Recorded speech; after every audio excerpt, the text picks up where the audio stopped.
Hello అండి, welcome back to తెలుగువారి రుచులు. నేను మీ హర్ష. ఈరోజు శ్రావణ మాసం స్పెషల్ గా గుడిలో ప్రసాదంగా పెట్టే 2 రకాల పులిహోరల్ని మన ఇంట్లో ఎలా ప్రిపేర్ చేసుకోవాలో డీటెయిల్ గా తెలుసుకుందాం. మనమైతే ఇంట్లో ఏదైనా పూజ కానీ పండుగ కానీ ఉంది అంటే ముందుగా ప్రిపేర్ చేసే ప్రసాదం పులిహోర. కానీ ఇంట్లో చేసే పులిహోరకి గుడిలో ప్రసాదంగా ఇచ్చే పులిహోరకి టేస్ట్ లో వేరియేషన్ ఉందా అంటే ఉంది అనే చెప్పొచ్చండి. గుడిలో ప్రసాదం పులిహోరకి కమ్మటి వాసనతో పాటు అద్భుతమైన రుచి ఉంటది. మరి ఈ ప్రసాదం పులిహోరని 2 రకాలుగా చేసుకుని ఈ వరలక్ష్మి వ్రతం రోజున అమ్మవారికి నైవేద్యంగా సమర్పించవచ్చు. మరి మీకు రెసిపీస్ కావాలా? లేట్ చేయకుండా చలో మరి కిచెన్ కి.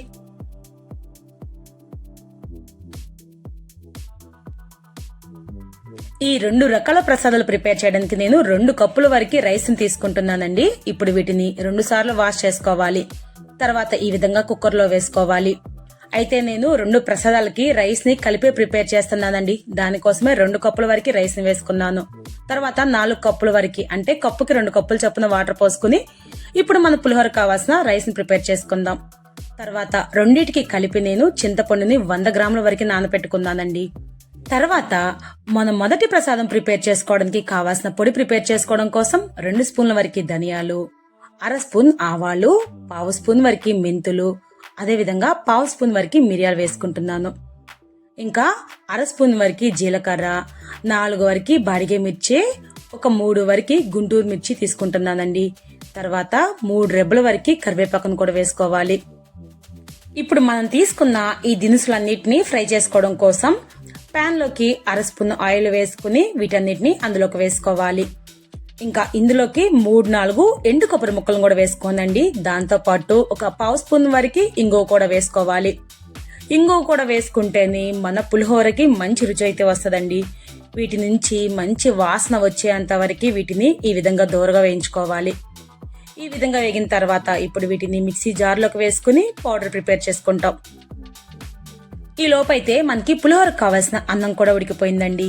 ఉడికించిన అన్నాన్ని ఈ విధంగా 2గా అయితే డివైడ్ చేసుకుంటున్నానండి.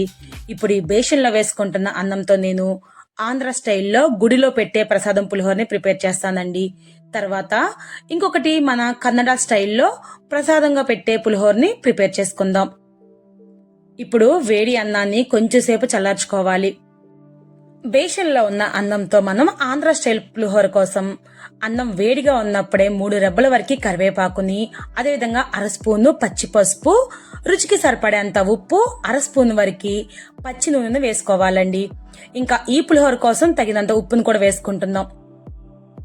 వేడి అన్నంలోకి పచ్చి నూనె వేసుకోవడం వల్ల అన్నం ముద్దగా అంటుకోకుండా పొడి పొడిగా వస్తుందండి. అంతేకాకుండా పులిహోర ఎక్కువసేపు ఉన్నా గానీ మరీ పొడిగా అవ్వకుండా సాఫ్ట్ గా ఉంచుతుంది.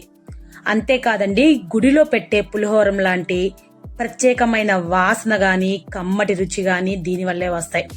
ఇప్పుడు ఈ బేషన్ని 5 నిమిషాల పాటు పక్కన పెట్టేద్దాం. ఇంకా నెక్స్ట్ మన ఇంకొక ప్రసాదం కర్ణాటక స్టైల్ పులిహోర కోసం అన్నంని ఉప్పు పట్టే వరకు కలుపుకోవాలి.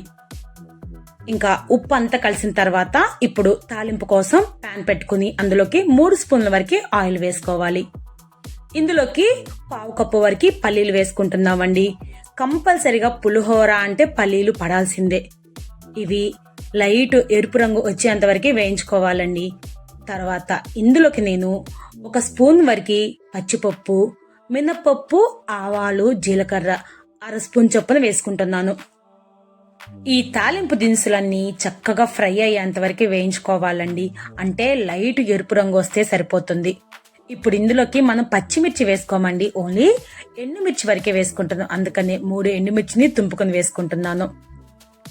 సో అంత తాలింపు ఫ్రై అయిపోయింది అనిపిస్తే ఇప్పుడు ఫైనల్ గా ఇందులోకి 3 రెబ్బల వరకు కరివేపాకు కూడా వేసుకోవాలి. ఇంకా కరివేపాకు కూడా వేసుకున్న తర్వాత 1 సెకండ్ ఉంచుకునండి. ఇప్పుడు ఈ పల్లీల్ని, ఎండుమిర్చిని, కరివేపాకు మొత్తాన్ని ఆయిల్ నుంచి సపరేట్ చేసుకుని వేరొక బౌల్లోకి తీసుకుందాం. తర్వాత అదే నూనెలోకి మనం నానబెట్టుకున్న చింతపండులో సగం చింతపండు గుజ్జుని ఇందులోకి వేసుకుంటున్నానండి. ఈ ఆయిల్లోనే చింతపండు గుజ్జుని ఉడికించుకోవాలి. జస్ట్ 2 నిమిషాల పాటు మీడియం ఫ్లేమ్ లో పెట్టుకుని ఈ చింతపండు గుజ్జుని ఉడికిస్తే చాలండి. మనకి కావాల్సిన థిక్నెస్ అనేది వచ్చేస్తది. ఇంకా ఇప్పుడు ఇందులోకి చిటికెడు బెల్లం ముక్కను కూడా వేసుకోండి. ఇంకా దాంతో పాటు మనం మిక్సీ పట్టుకుని ఉంచుకున్న ఈ పొడిని కూడా వేసుకుంటున్నాం. చింతపండు గుజ్జులోకి పొడి వేసుకున్న తర్వాత ఒక అర నిమిషం పాటు ఈ విధంగా తిప్పుకుంటూ ఉడికించుకోవాలి. అర నిమిషం తర్వాత ఇందులోకి మనం ఫ్రై చేసి పెట్టుకున్న తాలింపు దినుసులు, పల్లీలు గాని, పచ్చిపప్పు వీటన్నిటిని కూడా ఈ చింతపండు గుజ్జులోనే వేసుకుంటున్నామండి. ఇప్పుడు ఈ విధంగా రాగానే ఇంకా స్టవ్ ఆఫ్ చేసుకుని ఇలా ప్రిపేర్ చేసుకున్న ఈ చింతపండు గుజ్జుని కాసేపు చల్లారపెట్టుకోవాలి. చల్లారిన తర్వాత ఈ చింతపండు గుజ్జుని మనం తీసుకున్న అన్నానికి సరిపడేంత క్వాంటిటీ వేసుకోవాలి. నేను ప్రిపేర్ చేసుకున్న చింతపండు గుజ్జులో 1/3 వరకు వేసుకున్నానండి. ఈ గుజ్జు అన్నం బాగా కలిసేంత వరకు కలుపుకోవాలి. చాలా జాగ్రత్తగా అన్నం చల్లారిన తర్వాత మాత్రమే ఈ చింతపండు గుజ్జు వేసుకోవాలండి. అప్పుడైతేనే మన పులిహోర పొడి పొడిగా ఉంటది. మనం పొడిని ప్రిపేర్ చేసేటప్పుడు బాడిగే మిర్చి వేసుకున్నాం కదండి, దానివల్ల చూసారు కదా ఈ పులిహోరకి ఎంత మంచి రంగు వచ్చిందో. అంతేకాదండి, మన దినుసులన్నిటిని ఫ్రై చేసుకోవడం వల్ల కమ్మటి వాసన, ప్రత్యేకమైన రుచి వస్తది.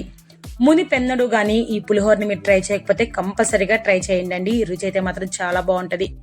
ఈ పులిహోరని కన్నడలో పులియోగరే అంటారండి.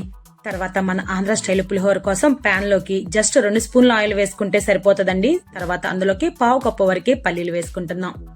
ఆల్రెడీ మనం పులిహోర అన్నంలో పచ్చి నూనె కలుపుకున్నాం కాబట్టి ఇక్కడ నూనె అనేది కొంచెం తగ్గించుకుని వేసుకోవాలండి.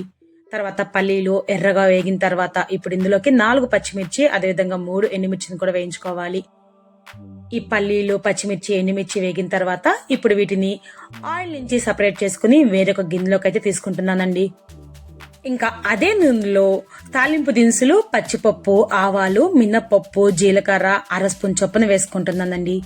వీటినైతే లైట్ దోర రంగు వచ్చేంత వరకు వేయించుకోవాలి. ఈ విధంగా దోరగా ఎగిన తర్వాత మనం మిగిలిన చింతపండు గుజ్జును కూడా ఇందులోకి వేసుకోవాలి. చింతపండు గుజ్జుని ఈ విధంగా ఆయిల్లో ఉడికించుకోవడం వల్ల పులిహోరకి మంచి రుచి అయితే వస్తుందండి. అందుకనే ఎప్పుడైనా సరే పులిహోర చేస్తే ఈ విధంగానే ప్రిపేర్ చేసుకోండి. అచ్చం మనకి గుడిలో పెట్టే ప్రసాదంలానే ఉంటది మన ఇంట్లో చేసే పులిహోర కూడా. తర్వాత ఈ చింతపండు గుజ్జు మొత్తం చిక్కగా అయిన తర్వాత ఇందులోకి 2 రెబ్బల వరకు కరివేపాకు, అదేవిధంగా చిటికెడు బెల్లము, కొంచెం ఇంగు కూడా వేసుకోండి. మనకి కావాల్సిన చిక్కదనం వచ్చేంత వరకు ఈ చింతపండు గుజ్జుని ఉడికించుకున్న తర్వాత స్టవ్ ఆఫ్ చేసుకుని ఈ ఉడికిన చింతపండు గుజ్జుని కాసేపు చల్లారపెట్టుకోవాలి. ఈ చల్లారిన చింతపండు గుజ్జుని మనం ఆల్రెడీ ఉప్పు, పసుపు, కరివేపాకు వేసుకున్న అన్నంలోకి వేసుకోవాలండి. ఇంకొకసారి అన్నాన్ని బాగా కలిపేసుకుని ఇప్పుడు ఈ చల్లారిన చింతపండు గుజ్జుని కూడా ఇందులోకి వేసుకుంటున్నాం. చింతపండు గుజ్జు ఈ పులిహోర అన్నానికి పట్టే విధంగా బాగా కలుపుకోవాలి. ఆల్రెడీ మనం దీన్ని పచ్చి నూనె వేసుకుని ఈ విధంగా చల్లార్చుకున్నాం కాబట్టి మనం ఎంత ఫాస్ట్ గా కలిపినా గానీ ఈ పులిహోర అన్నం పొడి పొడిగానే ఉంటుంది గానీ ముద్దగా అవదండి. అంతేకాకుండా ఈ విధంగా ప్రిపేర్ చేసుకునే పులిహోర కంపల్సరీగా మాగాలండి. మాగే కొద్దీ దీని రుచి మరింత పెరుగుతుంది. అందుకని పులిహోరని 1 గంట ముందే ప్రిపేర్ చేసుకుని పక్కన పెట్టుకోండి. సో ఫైనల్ గా రెడీ అయిపోయిన మన ఆంధ్ర స్టైల్ ప్రసాదం పులిహోర చూశారు కదండి, ఎంత అద్భుతంగా వచ్చిందో పులిహోర. చూస్తానికి ఈ విధంగానే కాదండి, రుచిలో కూడా ద బెస్ట్ అనిపించేలా ఉంటది. అదేంటో గానండి, మనం ఎంత హడావిడిగా ప్రసాదాలు ప్రిపేర్ చేసినా గానీ దాని రుచి అయితే మాత్రం చాలా అద్భుతంగా వస్తాయండి. అదంతా మనం భక్తితో చేయడం వల్ల. సో ఇంత ఈజీ అయిన ఈ 2 రకాల పులిహోర ప్రసాదాలను ప్రిపేర్ చేసి ఈ వరలక్ష్మి వ్రతానికి అమ్మవారికి నైవేద్యంగా సమర్పించి అమ్మవారి ఆశీర్వాదం పొందాలని నేను మనస్ఫూర్తిగా కోరుకుంటున్నానండి.